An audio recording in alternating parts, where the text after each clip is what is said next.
হে আল্লাহ, হে আমার মালিক, হে আমার পালনকর্তা, হে আমার সৃষ্টিকর্তা, হে আমার রিজিকদাতা, হে আরশের মালিক, হে পরম করুণাময় অসীম দয়ালু আল্লাহ, আমি একজন গুনাহগার।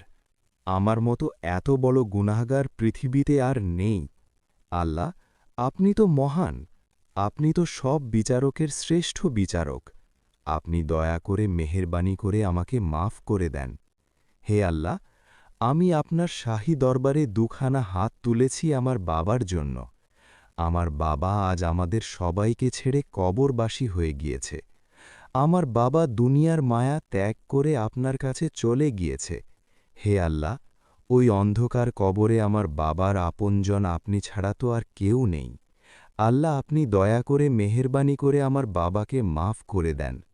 হে আল্লাহ, আমার বাবা যদি জীবনে চলার পথে কোনো অন্যায় বা কোনো গুনাহ করে থাকে, আপনি তাকে দয়া করে মেহেরবানি করে মাফ করে দেন। হে আল্লাহ, আপনি আমার বাবার কবরটাকে জান্নাতের বাগান বানাইয়া দেন। হে আল্লাহ, আপনি আমার বাবার কবরটাকে দৃষ্টিসীমানা পর্যন্ত প্রশস্ত করে দেন।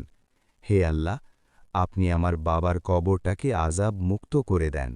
হে আল্লাহ, আপনি আমার বাবাকে চিরস্থায়ীভাবে জান্নাতের বাসিন্দা বানাইয়া দেন।